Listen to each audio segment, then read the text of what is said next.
বাংলাদেশে একটা বিনিয়োগ সম্মেলন হইল। বিএনপি যথারীতি কইছে যে নির্বাচিত সরকারের উপরে বিনিয়োগকারীদের আগ্রহ থাকে। কথাটা আমির খসরু ভাই একেবারে ঠিক না।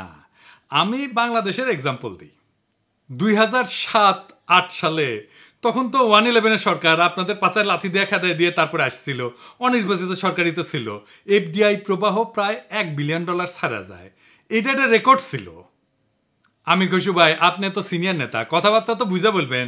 আপনি অ্যাকাউন্টিংয়ে মনে পোস্ট গ্রাজুয়েশন করেছেন, তাও তো আপনার জানা থাকার কথা যে যারা ফরেন ডাইরেক্ট ইনভেস্টমেন্ট করে তারা 3টা সিম্পল জিনিস দেখা করে।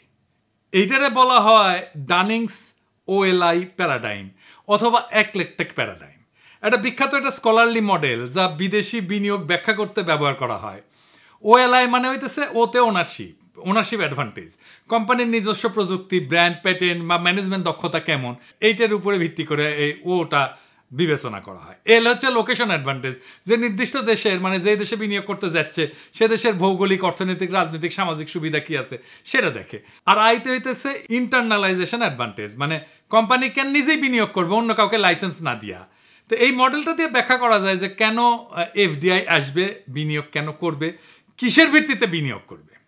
আপনি যে লোকেশন অ্যাডভান্টেজ, এই লোকেশন অ্যাডভান্টেজ অংশের মধ্যে খেয়াল করলে দেখবেন যে রাজনৈতিক স্থিতিশীলতা গুরুত্বপূর্ণ, নির্বাচিত সরকার আছে কিনা সেটা গুরুত্বপূর্ণ না। আওয়ামী লীগ যে 173 দিন হরতাল করেছিল আপনাদের আমলে, বিএনপির আমলে, সেটা তো নির্বাচিত সরকারই ছিল। কেন করেছিল এবার বুঝেছেন তো? আর আপনাদের যে চুষ্টি ছিল আওয়ামী লীগ এতদিন, যে আপনারা ঈদের পরে তীব্র আন্দোলনের হুঙ্কার দিতেন, কেন দিতেন বুঝেছেন তো? আপনারাই দেখায় 173 দিন হরতালে বিদেশি বিনিয়োগে কি ক্ষতি হয়েছিল, কি সারা গেছিল। এই 173 দিন হরতালের এফডিআই আসছিল কতদিন জানেন? 91 থেকে 96 খালেদা জিয়ার আমলে। 91 আনুমানিক আসছিল 20 থেকে 30 মিলিয়নের মতো মাত্র। 95টা বাইরে 100 মিলিয়নের কিছু বেশি হয়েছিল, গড়ে 50 থেকে 80 মিলিয়ন আসছিল বছরে, কিছুই না। এবার তুলনা দিয়ে আওয়ামী লীগ আমলের সাথে 96-2001 আওয়ামী লীগ আমলে এফডিআই আসছিল গড়ে 200 থেকে 300 মিলিয়নের মতো। বুঝেছেন তো? কিছু ছিলেন এবং আপনাদের নির্বাচিত সরকার ছিল, তো কেন তখন এফডিআই আসে নাই? ব্যাখ্যা দেন এটার। তাই আমির খসরু ভাই এমন কিছু কয়েন না যেটা আপনি ডিফেন্ড করতে পারবেন না, যেটা বললে মনে হবে যে বিষয়টা নিয়ে আপনার কোনো গভীর বোঝাপড়া নাই। তো বিনিয়োগ সম্মেলন নিয়ে আমি বাকশালীদের পুচ্ছে আগুন ধরাটাই স্বাভাবিক। দেশের উপকার হইলে, দেশ আগায় গেলে তো ওদের সমস্যা। কিন্তু মনে হচ্ছে বিএনপির নয় বুদ্ধিজীবীদের ভালো লাগে নাই যে এমন একটা সফল সম্মেলন হইলো। তো দেখলাম ডাক্তার জাহেদ খুব তুচ্ছ-তাচ্ছিল্য করে একটা ভিডিও করেছে যে বাংলাদেশে কে বিনিয়োগ করবে, গ্যাস নাই, পাওয়ার নাই, রিজার্ভ নাই, ইত্যাদি ইত্যাদি মেলা কিছু। আর কি বলবো, ডাক্তার জাহেদ যদি সবকিছু নিয়ে মতামত দিতে যায় তাহলে তো মুশকিল। বিজনেসটা রাজনীতি না ডাক্তার জাহেদ, এটা একটা স্পেশালাইজ স্কিল। আমি ভাবছিলাম যে বাংলাদেশ কোথায় যাবে, যে কথা আশিক বলিছে সেটা আরো স্পষ্ট করবো, কিন্তু আমার মনে হইতেছে যে ডাক্তার জাহেদের কথার উত্তর দিই। তার আগে আরেকটা কথার উত্তর দেওয়ার দরকার আছে, কারণ আবার আজকে দেখলাম যে 2 সাংবাদিক, এক ডাবল ড্রপ আউট আর এক অনুসন্ধানী, আবার সেই অনুসন্ধানীর পোস্ট শেয়ার দিয়েছে আর এক বিশিষ্ট বিজ্ঞ বিরিয়ানির দোকান থেকে চান্দা নেওয়া পাবলিক। আর তারা কইছে যে ইজ অফ ডুইং বিজনেস নাকি ভালো না বাংলাদেশে। তাই এইসব কইরা বিনিয়োগ আসবি না, বিনিয়োগ ওখানে কথা শুনলে আসবি। হ্যাঁ, আরও কিবা মেলা কিছু কইছে, ইংরেজি যেহেতু কইছে তাহলে ঠিকই কইছে। তাই হয়েছে কি, বাংলাদেশে সাংবাদিকদের কারো কারো হারকিউলিস হওয়ার শখ জাগে। মানে সে সবার তো বেশি বুঝে, মহাকাশ বিজ্ঞান থেকে ফিলোসফি, কৃষি থেকে শিল্প, বাণিজ্য থেকে সমাজবিজ্ঞান, ডাক্তারি থেকে প্রকৌশল, রাজনীতি থেকে রাষ্ট্রনীতি, কূটনীতি, কোনো কিছুই তাদের জ্ঞান থেকে বাদ যায় না। খালি নিজের প্রাতিষ্ঠানিক লেখাপড়াটা শেষ করতে পারে না আর কি। হ্যাঁ, আর নিজের ভিতরের অন্তঃসার, শূন্যতা, মূর্খতা আর অসভ্যতা মাঝে মাঝে ফসাদ কইরা বের হয়ে যায়। ভিন্ন ধর্মের মানুষকে কাফের বইলা গালি দেয়, ওর বস্ত কাফের একটা। আমার কাছে থেকে একটা জিনিস আমাকে মেলা রিকোয়েস্ট করে মেল দিছিল ওর বসে কপি দিয়া, তাই ওর বসের নাম জানি, ওর বস তো কাফের, ওর হিসাবেই কাফের। তো ওই বসের কথা উঠে বসে কেন? ওই লন্ডনে থাকি বা কেন? ওটা তো কাফের দেশ। মানিক বন্দ্যোপাধ্যায় ইনকা মানুষের জন্য প্রাগৈতিহাসিক বলে একটা গল্প লিখেছিল। গল্পটা কি, এটা মজার গল্প, এটা কয়নি। আর ডাকাতি করতে যে আহত হয়ে লুলা হয়ে যায়, নাম ভিকু। তারপরে ভিক্ষা করা ধরে। এই যে কচু খেতে যেমন মোটা আজিজের সাথে ব্যবসা করতে গিয়ে ধরা খেয়েছিল না, তারপরে অনুসন্ধানে চাজিয়েছে, তার সাথে মিল আছে কলে। তো ওই একই জায়গাত এক স্বামী স্ত্রী ভিক্ষা করে। ওই ভিখারি মাইয়া, ওই যে স্ত্রী, তার নাম পাসি, ওর পায়ে একটা পচা ঘা আছে, সেটা হইতেছে ওর সম্পদ, ওইটা দেখায় ভিক্ষা নেয়। তো তো ওই যে অনুসন্ধানী সাইজা কিছু জিনিসপত্র কাছ থেকে বাগায় নেয় না, মানুষের কাছাকাছি যে বাগায় নেয়, ওটাই তার সম্পদ আর কি। হ্যাঁ, তো এক রাতে ভিখু পাসির স্বামীরে মেরে ফেলে তো পাসিক পিঠে তুলে পলাইতেছে, আকাশে সাজ উঠেছে, ওই অন্ধকারে দুই প্রাণী চলিচ্ছে, আর গল্পটা শেষ হইতেছে এইভাবে। বাংলা সাহিত্যের সবচেয়ে চমৎকার গদ্য এটা, সবচেয়ে ক্লাসিক, সবচেয়ে সাহিত্যিক লাইন এগুলো বলি, আপনার শুনেন।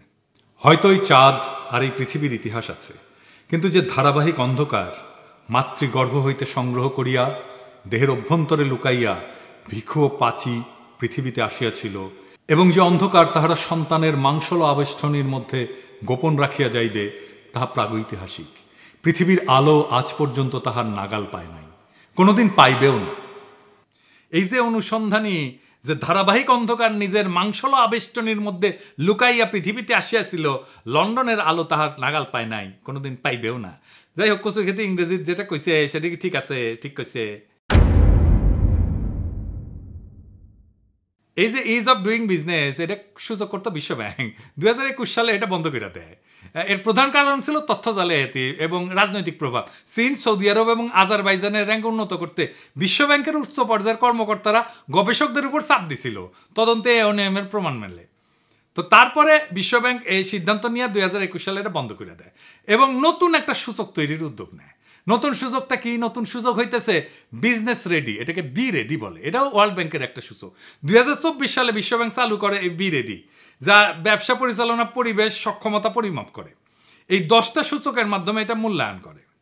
যেমন ধরেন ব্যবসা শুরু, কর প্রদান, চুক্তি প্রয়োগ, বৈদেশিক বাণিজ্য, শ্রম নিয়োগ, সম্পত্তি রেজিস্ট্রেশন ইত্যাদি। বাংলাদেশের অবস্থান এই বি রেডিতে কত? বিশ্বব্যাংকের নতুন বি রেডি সূচকে বাংলাদেশ 50টা দেশের মধ্যে 29তম। উইজারে দেখাইছে 5 বছরে পুরানা। হ্যাঁ, 2020 সালে বাংলাদেশের অবস্থান ছিল 190টা দেশের মধ্যে 168তম। তো 50টা দেশের মধ্যে 29তম। এটা ভালো হয়েছে না খারাপ হয়েছে? ভালো হয়েছে, অনেক ভালো হয়েছে না? তো গুগল কইরা আর বুদ্ধিজীবিতা কত।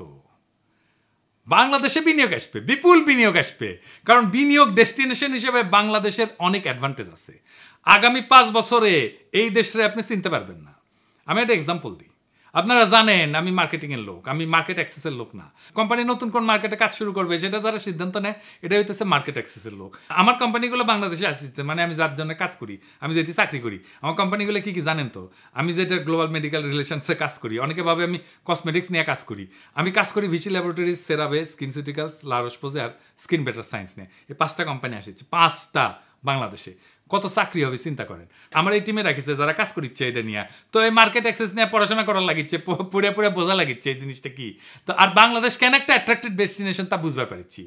প্রথমে বলে নিই, সব শিল্পে, সব বিনিয়োগে কি এনার্জি বা বিদ্যুতের প্রয়োজন হয়, ডাক্তার জাহেদ? ইনফ্যাক্ট আগামীর সম্পদ সৃষ্টি হবে এমন খাত থেকে যেখানে বিদ্যুতের প্রয়োজন বেশি নাই। এটা নিয়ে একটু পরে বিস্তারিত আলাপ করব, আলাপটা খুব ইন্টারেস্টিং হবে। আগে অন্য একটা জিনিস দেখে নিই, বাংলাদেশে কেন বিনিয়োগ করবে প্রতিবেশী দেশের তুলনায় একজন বিনিয়োগকারী? আপনি যদি বিনিয়োগকারী হইতেন তাইলে আপনি কি করতেন? আসেন এটা একটু বুঝে দেখি। বাংলাদেশে কর ছাড়ের দীর্ঘমেয়াদ আছে। বাংলাদেশে প্রায়োরিটি সেক্টর যেটা নবায়নযোগ্য শক্তি, আইসিটি, ফার্মাসিউটিক্যাল 10 বছর করমুক্ত সুবিধা পায়। ভারত পাকিস্তানে সর্বোচ্চ 3 থেকে 10 বছর সেক্টর ভেদে। 2 নম্বর, রপ্তানিতে উচ্চ নগদ প্রণোদনা আছে। সফটওয়্যার রপ্তানিতে 20% নগদ প্রণোদনা, ভারতে 0.5 থেকে 4.3%, পাকিস্তানের 1 থেকে 5%। এসিজেড যেটা, সেখানে 100% বিদেশি মালিকানা সম্ভব। বাংলাদেশে কোনো স্থানীয় পার্টনারের প্রয়োজন নাই। ভারতের নির্দিষ্ট সেক্টরে নিষেধাজ্ঞা আছে। নারী কেন্দ্রিক প্রণোদনা, 10% নারী কর্মী নিয়োগে 20% কর রেয়াত পাওয়া যায়। প্রতিবেশী দেশগুলোর মধ্যে বাংলাদেশই কেবল এই সুবিধা দেয়। গ্রিন এনার্জিতে বিশেষ সুবিধা, সোলার প্যানেল আমদানিতে 50% ভ্যাট ছাড়, নবায়নযোগ্য প্রকল্পে 10 বছর করমুক্ত। ভারত পাকিস্তানের ট্যাক্স হলিডে কম। আমরা তো জানি বন্ডেড ওয়্যার হাউসের সুবিধা আছে, রপ্তানিমুখী শিল্পের জন্য কাঁচামাল আমদানি শুল্কমুক্ত। ভারতে এটা আছে কিন্তু খুবই জটিল প্রক্রিয়া। শ্রম খরচ সাশ্রয়ী, ন্যূনতম মজুরি বাংলাদেশে $120 মাসে, ভারতে $220 মাসে, পাকিস্তানে $150। এসিজেড করের হার, এসিজেড ভিত্তিক শিল্পে কর 10 থেকে 12%, ভারত এটা 15 থেকে 18%, পাকিস্তান এটা 20 থেকে 30%। ফার্মাসিউটিক্যালসে যে এপিআই উৎপাদনের প্রণোদনা 10 বছর করমুক্ত, ভারতে এটা সীমিত সুবিধা। আপনি বিনিয়োগকারী হলে কই বিনিয়োগ করতেন? ইন্ডিয়ায়, পাকিস্তানে না বাংলাদেশে? বাংলাদেশের তরুণদের আমি তাই তৈরি হইতে বলি, বাংলাদেশে কাজ খুঁজতে আসবে ইউরোপ থেকে। বাংলাদেশে এই জন্যই থামাইতে চায় ইন্ডিয়া, এই জন্যই প্রফেসর ইউনূসের সরাইতে চায় তাড়াতাড়ি। আমাদের বিজ্ঞজনেরা, আমাদের পলিটিশিয়ানরা, বুঝছাও? 2025 থেকে 2041 পুরা বদলে যাবে বাংলাদেশ। কেমনে বদলাবে সেটা বলতেছি। এটা শুরুটা করে দিয়ে যাইতে হবে প্রফেসর ইউনূসকে, এটা ফাউন্ডেশন করে দিয়ে যেতে হবে। জিয়ার আমলে বাংলাদেশ কেন সমৃদ্ধি অর্জন করেছিল জানেন? জিয়া নিজে সৎ ছিলেন। প্রধান নেতা সৎ থাকলেই বাংলাদেশের জন্য একটা বড় নিয়ামত। বাংলাদেশের এলিটদের লুটপাট যদি বন্ধ হয় তাহলে দেশ আগায় যাবে। প্রধান নেতা সৎ হইলে লুটপাট বন্ধ হয়। দুনিয়াতে বাণিজ্য হয় সম্পদ সৃষ্টির জন্য। যে দেশের সম্পদ যত বেশি সে দেশ তত বেশি অর্থনৈতিকভাবে মজবুত। এই পৃথিবীর সম্পদ তৈরি এখন স্টিল বা সিমেন্টের উপর দাঁড়ায় তৈরি হয় না, ডেটা বা আইডিয়ার উপর দাঁড়ায় তৈরি হয়। 2025 থেকে 2041 এই সময়টা বাংলাদেশের জন্য ট্রানজিশনের যুগ। আমাদের এই সময় বাংলাদেশকে পুরা বদলাই দিতে হবে। কিভাবে বদলাবো? আমরা ব্যবসা বাণিজ্যের গ্লোবাল ট্রেন্ডকে বুঝা সেই ঢেউয়ের উপরে উঠে বসবো। শুধু অনুসরণ করলে হবে না, ট্রেন্ড সেটার হইতে হবে। চলেন এক আলাদা লেন্সে দেখি কেমনে আমরা বাংলাদেশের ইকোনমিক চেহারা বদলাই দেব। ডাক্তার জাহেদের প্রশ্নের উত্তর এখানে পাবো। আলোচনাটা জটিল মনে হইতে পারে, অসুবিধা নেই, সেলসালাইয়া বুঝে যাবেন। গ্লোবাল ইকোনমির 67% এখন সেবা। কিন্তু সেবা শব্দটা একটু বোঝা মুশকিল। বাংলাদেশে আমি এটা বলি যে এক্সপিরিয়েন্স ইকোনমি। এক্সপিরিয়েন্স ইকোনমিতে আমরা খুব সহজে ঢুকে পড়তে পারবো। কিভাবে? প্রথমে ধরেন আমরা ডিজিটাল নমাড হাব করব। নামটা অদ্ভুত লাগতেছে, হ্যাঁ, আসেন এটা বুঝে দেখি ডিজিটাল নমাড হাব কি। ডিজিটাল নমাড হাব হইলে এমন একটা জায়গা, সেটা শহর হইতে পারে, গ্রাম হইতে পারে, নির্দিষ্ট স্থান হইতে পারে, যেখানে বিশ্বের বিভিন্ন দেশ থেকে আসা ডিজিটাল নমাডরা একসাথে কাজ করবে, বসবাস করবে। তো ডিজিটাল নমাড মানে কি? মানে হচ্ছে সেই সব মানুষ যারা ইন্টারনেটের মাধ্যমে অনলাইনে কাজ করে এবং এক জায়গা থেকে বিভিন্ন দেশে ঘুরে ঘুরে কাজ করে। আমাদের ফ্রিল্যান্সাররা শুধু অনলাইনে কাজ করে, কিন্তু এরা যদি বিভিন্ন জায়গায় ঘুরে ঘুরে কাজ করতো, বিভিন্ন দেশে ঘুরে ঘুরে কাজ করতো, তাহলে তারা হয়ে যেত ডিজিটাল নমাড। এরকম ডিজিটাল নমাড অনেক আছে। তো ডিজিটাল নমাড হাবের বৈশিষ্ট্য কি? এটা দ্রুত ইন্টারনেট থাকতে হয়, সহজে ভিসা বা স্টে পারমিট পাইতে হয়। অনেক দেশ ডিজিটাল নমাডদের জন্য স্পেশাল ভিসা অফার করে। কোওয়ার্কিং স্পেস থাকতে হয়, যেখানে সবাই একসাথে বসে কাজ করতে পারে, কম খরচে থাকা খাওয়া, যাতে বিদেশি কর্মীরা স্বাচ্ছন্দ্যে থাকতে পারে, কমিউনিটি তৈরি করতে পারে, বিভিন্ন দেশ থেকে আসা মানুষের সাথে বন্ধুত্ব এবং যোগাযোগ হয়। আছে কি এরকম ডিজিটাল নমাড হাব? আছে। বালিতে আছে, ইন্দোনেশিয়ায়, চিয়াংমায়ে আছে, লিসবনে আছে, পর্তুগালে, বা তবিরিজিতে আছে, জর্জিয়া। এই সমস্ত জায়গা ডিজিটাল নমাড হাব হিসেবে পরিচিত। অনেক লোকজন যায় ওখানে। আমরা কোথায় ডিজিটাল নমাড হাব করতে পারি? সুন্দরবনে করতে পারি, কক্সবাজারে করতে পারি। কক্সবাজার শুধু সমুদ্র সৈকত না, আমরা স্মার্ট ওয়ার্ক স্টেশন রিসোর্ট করতে পারি, হাই স্পিড ইন্টারনেট করতে পারি, কোয়ার্কিং স্পেস দিতে পারি, ই ভিসা দিয়ে বাংলাদেশে বিশ্বের ফ্রিল্যান্সারদেরকে আকর্ষণ করতে পারি। আর কি করা যায় সার্ভিস সেক্টরে? হিউম্যান এআই কোলাবোরেশন করতে পারি। গার্মেন্টস শিল্পে এআই ডিজাইন টুলসের সাথে স্থানীয় কারিগরদের ক্রাফটম্যানশিপ জুড়ে দিয়ে বাংলাদেশি টেক্সটাইল প্যাটার্ন বিক্রি করতে পারি মার্কেট প্লেসে, ডিজিটাল মার্কেট প্লেসে। আর কি করতে পারি? কৃত্রিম বুদ্ধিমত্তার জন্য বা এই আর্টিফিশিয়াল ইন্টেলিজেন্সের জন্য artificial intelligence ethical training data তৈরি করতে পারি। এটা আবার কি? কৃত্রিম বুদ্ধিমত্তার জন্য এআই ট্রেনিং ডেটা লাগে, এথিক্যাল ট্রেনিং ডেটা। কারণ এআই যেভাবে শেখে তার ভিত্তি হইল ট্রেনিং ডেটা, স্কুলে পড়ার মতো বা কলেজে পড়ার মতো। এই ডেটা যদি পক্ষপাত দুষ্ট হয়, অসম্পূর্ণ হয়, সাংস্কৃতিকভাবে অসংবেদনশীল হয়, তাহলে আর্টিফিশিয়াল ইন্টেলিজেন্সের সিদ্ধান্ত হবে ত্রুটিপূর্ণ, বৈষম্যমূলক বা ক্ষতিকর। এই এথিক্যাল ট্রেনিং ডেটার ন্যায্যতা নিশ্চিত করে। সব ধরনের মানুষকে, সব ধর্ম, ভাষা, লিঙ্গ, সংস্কৃতি, জাতিগত পরিচয়ের ভিত্তিতে যেন বৈষম্য না হয় সেই চেষ্টা করে। সংস্কৃতির প্রতি সম্মান জানায়। যখন এআই বিভিন্ন ভাষা বা সংস্কৃতির সাথে কাজ করে তখন সেই সবে সঠিক ব্যাখ্যা এবং প্রেক্ষাপট জানা দরকার, নাহলে ভুল অর্থ বা অপমানজনক ফলাফল আসতে পারে। বিশ্বাসযোগ্যতা, মানুষ তখনই এর উপরে আস্থা রাখতে পারে যখন তারা দেখবে এর ফলাফলের ন্যায্যতা, সহানুভূতি আছে, নৈতিকতা আছে। এথিক্যাল ডাটা সেই ভিত্তিটা কইরা দেয়। আইনি আর সামাজিক ঝুঁকিও কমানো যায়। অনেক দেশে এখন এআই নৈতিকতা এবং জবাবদিহিতা নিয়ে আইন তৈরি হইতেছে। এথিক্যাল ডাটা ব্যবহার করলে ভবিষ্যতের আইনি জটিলতা এড়ানো যাবে। আর কি? স্থানীয় দক্ষতার মূল্যায়ন, বিভিন্ন ভাষা, সংস্কৃতি, ধর্ম এই সমস্ত বোঝার জন্য কাজের সুযোগ তৈরি হয়। যেমন বাংলা ভাষা, লোকজ সংস্কৃতি, এই সমস্ত লেবেলিংয়ে বিশেষজ্ঞরা আন্তর্জাতিকভাবে কাজ করতে পারেন। যারা কোরআনের তাফসির জানেন তারা কোরআনের তাফসির বলতে পারেন বাংলায়। এটা এথিক্যাল ট্রেনিং ডাটা হিসেবে যুক্ত হতে পারে। বাংলাদেশের সংস্কৃতি, বাংলাদেশের নৈতিকতা, বাংলাদেশের মূল্যবোধ, এইসব নিয়ে কোডিং, ট্যাগিং করে আমরা ট্রেনিং ডাটা তৈরি করতে পারি। আমরা যদি আমাদের কালচারকে প্রমিনেন্ট করতে চাই, বাঙালি মুসলমানের সংস্কৃতি, এমনকি ইসলাম ধর্ম, এমনকি বাংলাদেশের মূল্যবোধ, তাইলে আমরা এথিক্যাল ট্রেনিং ডেটা বানাইতে পারি। বিশাল বাজার এটার মার্কেট ইন্ডিয়া নেবে না, অন্য কেউ নেবে না, কারণ এটা তো আমাদের কাজ, এটা আমার জায়গা, আমিই মাস্টার এইখানে, বুঝছাও? এই এথিক্যাল এআই ট্রেনিং ডেটা এক্সপোর্টের সুযোগ আছে বিশ্বের বিভিন্ন দেশে। আপনি যদি বাংলা ভাষা, ইসলাম ধর্ম, লোকসঙ্গীত, ঐতিহ্য, সামাজিক প্রেক্ষাপট ভালো বোঝেন, তাহলে এই সাংস্কৃতিক উপাদানগুলো লেবেলিং, ট্যাগিং এবং শ্রেণীবিন্যাস করে আন্তর্জাতিক প্রযুক্তি সংস্থার কাছে এথিক্যাল ট্রেনিং ডেটা হিসেবে বিক্রি করতে পারবেন। এই কাজের মাধ্যমে একদিকে যেমন এআইকে সাংস্কৃতিক দৃষ্টিকোণ থেকে ন্যায্য, নৈতিক, এথিক্যাল, মানবিকভাবে গড়ে তুলতে সাহায্য করবেন, তেমনি এটা হইতে পারবে বাংলাদেশের জন্য একটা নতুন রপ্তানি খাত, সাংস্কৃতিক জ্ঞান ভিত্তিক ডেটা এক্সপোর্ট। 2 নম্বর তথ্য যা মনে রাখতে হবে তা হইতেছে ইনট্যাঞ্জিবল অ্যাসেট বা অদৃশ্য সম্পদ। S&P 500 এর 90% মূল্য হতেছে অদৃশ্য। তাহলে বুঝে নিই এই S&P 500টা কি, এটার গুরুত্ব কি। S&P 500 হইতেছে স্ট্যান্ডার্ড অ্যান্ড পোর্স 500 ইন্ডেক্স। পোর মানে গরিব না আর কি, সহজভাবে বললে হইলে এটা একটা স্টক মার্কেটের সূচক যা যুক্তরাষ্ট্রের সবচেয়ে বড় 500টা পাবলিক কোম্পানির শেয়ারের পারফরমেন্সকে একত্রে তুলে ধরে। সহজ ভাষায় যদি ব্যাখ্যা করে বলি, তাহলে ধরেন আপনি মার্কেটের সামগ্রিক অবস্থা জানতে চান, তখন আপনি প্রত্যেকটা কোম্পানি খবর না দেখে শুধু শীর্ষ 500টা বড় কোম্পানির অবস্থা দেখেন। যেমন ধরেন অ্যাপল, মাইক্রোসফট, গুগল, অ্যামাজন ইত্যাদি। এই 500টা কোম্পানির গড় ওঠানামা, মূল্যবৃদ্ধি বা হ্রাস একত্র করে S&P 500 সূচক তৈরি করা হয়। যখন এই সূচক বাড়ে তখন বোঝা যায় মার্কেট ভালো, কমলে বোঝা যায় বাজারে মন্দাভাব আছে। S&P 500 এর লিস্টেড থাকা মানে হইতেছে সেই কোম্পানি মার্কেট ভ্যালুতে বড়, লাভজনক এবং সাধারণ বিনিয়োগকারীর কাছে এর স্টক খোলা আছে। এই তালিকায় থাকা মানে কোম্পানিটা খুবই গুরুত্বপূর্ণ এবং স্থিতিশীল বলে বিবেচিত। অনেক ফান্ড, যেমন পেনশন ফান্ড বা মিউচুয়াল ফান্ড, এই সূচকের কোম্পানিগুলোতে বিনিয়োগ করে, যেগুলো এই যে S&P 500 আছে। এই S&P 500 বলতেছে যে পৃথিবীর 90% সম্পদ ইনট্যাঞ্জিবল বা অদৃশ্য সম্পদ। মানে এটা বাড়ি, কারখানা, ছাপানো টাকা, এমনকি সোনা, ডায়মন্ড, রূপা, এই সমস্ত মতো না, দোকান, জায়গা জমির মতো না, এগুলো ধরা যায় না, ছোঁয়া যায় না। তাহলে বাংলাদেশের অদৃশ্য সম্পদ কি? বাংলাদেশের ইনট্যাঞ্জিবল অ্যাসেট হইতেছে এমন সম্পদ যেগুলো দেখা যাবে না, ছোঁয়া যাবে না, কিন্তু অর্থনৈতিক মূল্য আছে এবং দেশের প্রবৃদ্ধি এবং পরিস্থিতিতে ভূমিকা রাখে। এগুলো ব্যক্তি, প্রতিষ্ঠান বা পুরো দেশের ক্ষেত্রে প্রযোজ্য হইতে পারে। আমাদের ভাষা, ধর্ম, নকশিকাথা, আমাদের ঐতিহ্য, আমাদের মূল্যবোধ, মুসলিমের স্মৃতি, জামদানি, কৃষাপাত, open source coding community, Bangla content, professor Yunus, online activist, প্রবাসী ডায়াসপোরা, আমরা সবাই ইনট্যাঞ্জিবল অ্যাসেট। আমরা ডিজিটাল হেরিটেজ লাইব্রেরি করতে পারি, 3D স্ক্যানিং করে প্রত্নতত্ত্ব, ঐতিহ্যবাহী পোশাক ডিজিটালাইজেশন করতে পারি, NFT আর্ট মার্কেট করতে পারি। এই NFTটা তাইলে কি, এটা কীভাবে কাজ করবে? NFT মানে হইতেছে নন ফাঞ্জিবল টোকেন।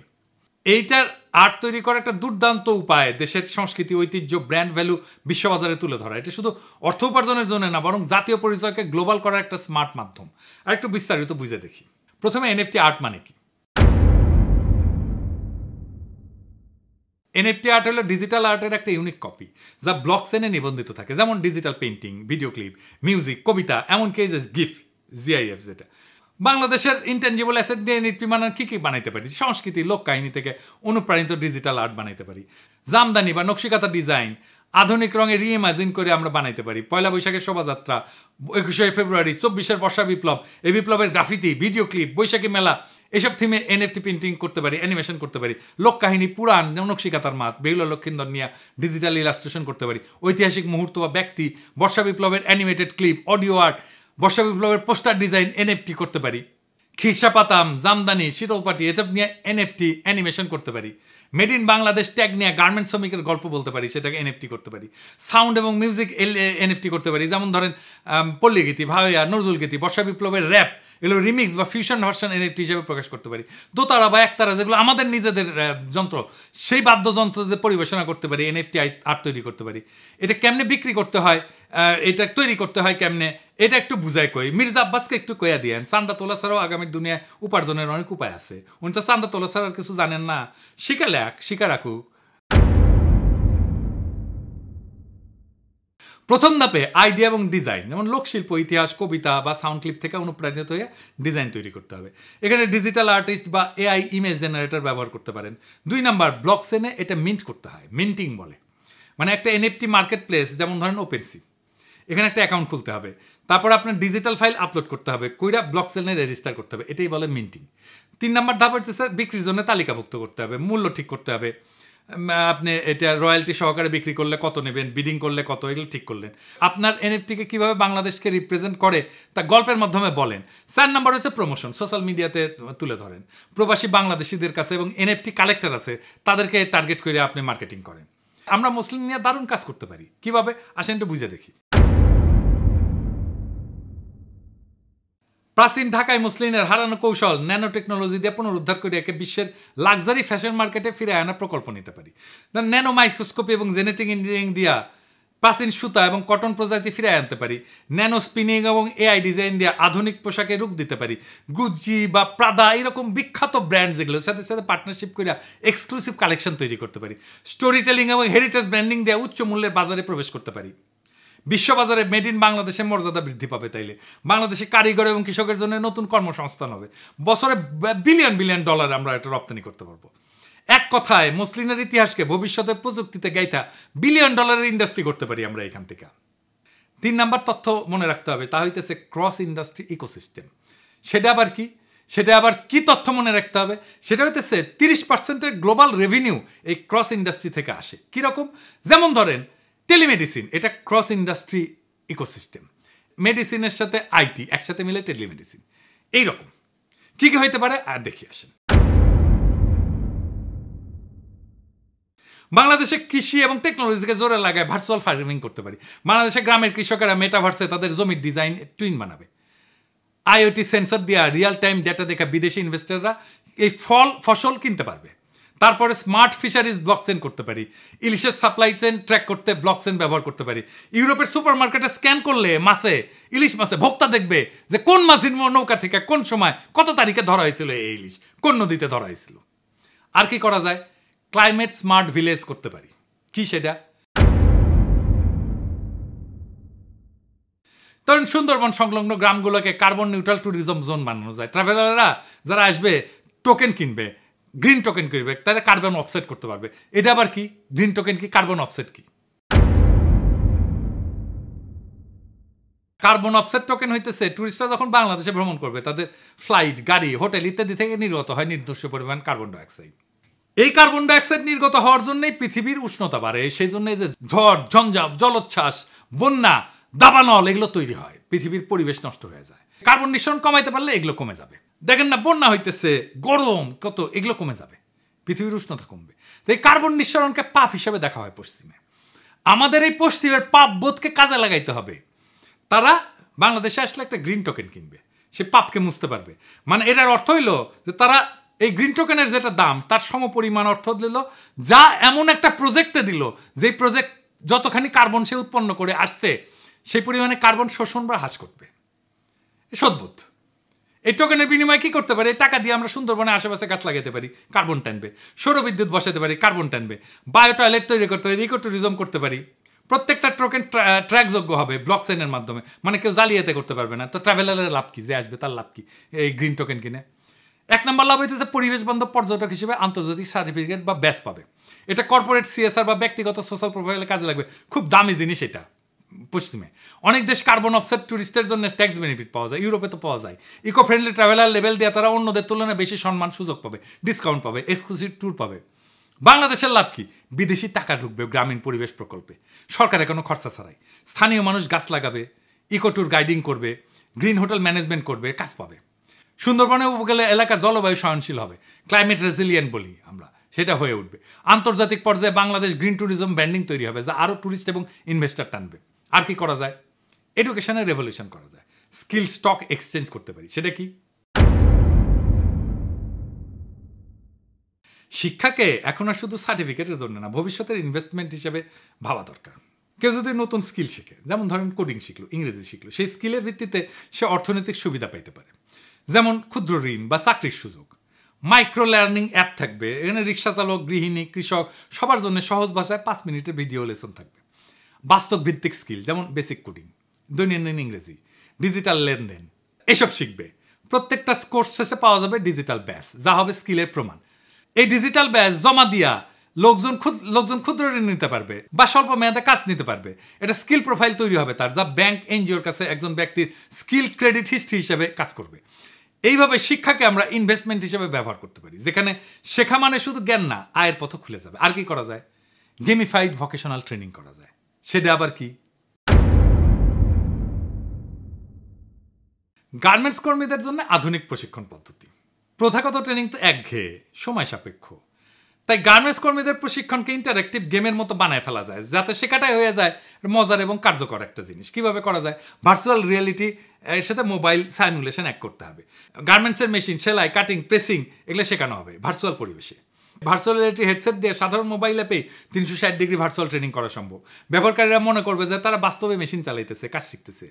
প্রত্যেকটা মডিউল শেষ করলে পয়েন্ট পাবে, লেভেল আপ হবে, ডিজিটাল ব্যাচ পাওয়া যাবে। সঠিক সময় কাজ করলে পারফেক্ট স্কোর, ভুল করলে ফিডব্যাক।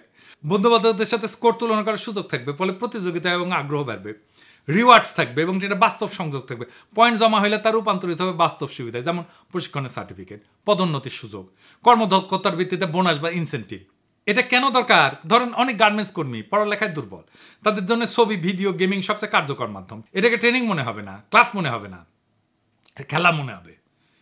এটা শেখায় আগ্রহ বাড়াবে। আপনি সেফটি বলেন, প্রোডাক্টিভিটি বলেন, কোয়ালিটি বলেন, সবকিছুতে এটা দিয়ে উন্নয়ন করতে পারবেন। এর ফলে একটা ডিজিটাল স্কিল ফাইল তৈরি হবে প্রত্যেক শ্রমিকের জন্য। ভবিষ্যতে যে কোনো শিল্পে চাকরি পেতে এই ডিজিটাল স্কিল প্রোফাইল হবে তার পরিচয়পত্র। আর কি হইতে পারে? ডিজিটাল দ্বিতীয় প্রবাস। সেটা আবার কি? আমরা মেটাভার্স এমবেসি খুলব। আজকের দুনিয়া তো প্রবাস মানে শুধু মালয়েশিয়া, সৌদি আরব বা ইউরোপে যাওয়া না। এই ফিজিক্যাল বর্ডার এটা এখন ভার্চুয়াল। মানে আপনি যেখানে থাকেন ডিজিটাল স্পেসে আপনি পুরো বিশ্বের সাথে যুক্ত হইতে পারেন। এটাই হইতেছে দ্বিতীয় প্রবাস। একটা ভার্চুয়াল অভিবাসনের সুযোগ এনে দেয় কাজ, ব্যবসা, সংস্কৃতির এবং আন্তর্জাতিক পরিচিতির। আমরা মেটাভার্স এমবেসি খুলব, বা এটা হবে বাংলাদেশের ভার্চুয়াল দূতাবাস। কি হবে এতে? বাংলাদেশের ওই মেটাভার্স এমবেসিতে ডিজিটাল প্যাভিলিয়ন থাকবে। সেখানে থাকবে আমাদের ব্যবসা, সংস্কৃতি, স্টার্ট আপ এবং উৎসবের ভার্চুয়াল ঠিকানা।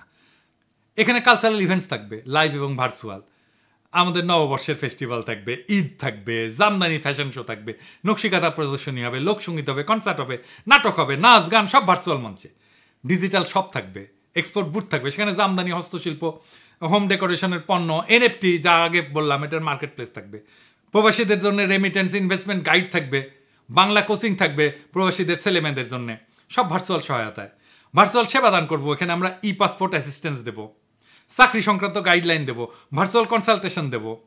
এখানে স্টার্ট আপ এবং ইনোভেশন জোন থাকবে। বিশ্বের যে কোনো জায়গা থেকে তরুণেরা বাংলাদেশি স্টার্ট আপ প্রজেক্টের যে পিস সেটা শুনতে পারবে, যে কেমন এই স্টার্ট আপে বিনিয়োগ করা যাবে কিনা। ফান্ডারদের সাথে নেটওয়ার্ক তৈরি করে দেবে। এর কারণ হচ্ছে যে বাংলাদেশি তরুণদের একটা বিশাল অংশ গ্লোবাল মার্কেটের সাথে যুক্ত হতে চায়, কিন্তু ইনফ্রাস্ট্রাকচার এবং এক্সপোজারের ঘাটতি আছে। ডিজিটাল দ্বিতীয় প্রবাস মনে হচ্ছে যে ঘরে বসে আন্তর্জাতিক পরিচয় এবং অংশগ্রহণ। বিশ্ব যেখানে আমাদের দোরগোড়ায় চলে আসছে, ওইখানে বাংলাদেশের দরজাটাও মেটাভার্সে খুলে দিতে হবে। এটাই হবে ভবিষ্যতে ডিজিটাল নেশন মডেলের প্রথম পদক্ষেপ। এই মাটির গায়ে ঘাম ঝরায়, এই আকাশের নিচে স্বপ্ন বুইনা, বিরচিত লড়াই কইরা, রাজপথে রক্ত দিয়া আমরা ছিনায় আনছি আর একটা স্বাধীনতা। আজ সময় আসছে শুধু বিপ্লবকে টিকায় রাখা না, বরং বিপ্লবের ঝলকে বিশ্বকে কাঁপায় তোলার। যারা বলে বাংলাদেশে কিছু হবে না, তাদের কান ঝালাপালা কইরা দিতে হবে আমাদের কাজ দিয়া, সাহস দিয়া, সাফল্য দিয়া। যারা বলে গ্যাস নাই, বিদ্যুৎ নাই, রাজনীতি অস্থির, তাদের বলতে হবে আমাদের বুদ্ধি আছে, সৃজনশীলতা আছে, আছে বুকের মধ্যে আগুন, অবিনাশী আগুন। আজ যদি সাহস করে আমরা ঝাঁপায় না পড়ি, কাল কেউ এসে আমাদের ভবিষ্যৎ গড়ে দেবে না। আজকেই সময় নিজেদের ভাগ্য নিজের লেখার, আজকেই সময় বাংলাদেশকে পাল্টায় দেওয়ার। আমরা সস্তা শ্রমিকের জাতি হিসাবে পরিচিত হব না, আমরা হব সৃজনশীলতার সৈনিক, প্রযুক্তির যোদ্ধা, অর্থনীতির স্থপতি। আমরা সেই জাতি যারা একদিন বলবে এই ডিজিটাল সিল্ক রোডের নতুন কাফেলা শুরু হয়েছিল কক্সবাজারের বালুতে পা রাইখা। আমরা এনএফটি বানাবো, মুসলিম ফেরত আনবো, এথিক্যাল এআই ডাটা এক্সপোর্ট করব, ভার্চুয়াল দূতাবাস বানাবো, আর পুরা দুনিয়াকে দেখাবো বিপ্লবোত্তর বাংলাদেশ কাকে বলে। 2041 আসবে, আমরা চাই বা না চাই, সবার জন্য আসবে, পৃথিবীর সবার জন্য আসবে। কিন্তু ইতিহাস লিখবে কেবল তারাই যারা এখন থেকে লড়াই শুরু করবে, প্রস্তুতি নেবে। আপনার হাতে, আমার হাতে, আমাদের সন্তানদের হাতে এই জাতির নিয়তি লেখা আছে। চিৎকার করে বলেন বাংলাদেশ জিতবে, আমরাই জেতাবো। এটাই বিপ্লব, এটাই আমাদের সেই অধরা স্বপ্ন, যার জন্য আমাদের সন্তানেরা বর্ষা বিপ্লবের রুহানি প্লাবনে সাঁতার কাটছে। সেই বিপ্লবকে আমাদের বিজয় করতেই হবে একসাথে। ইনকিলাব জিন্দাবাদ।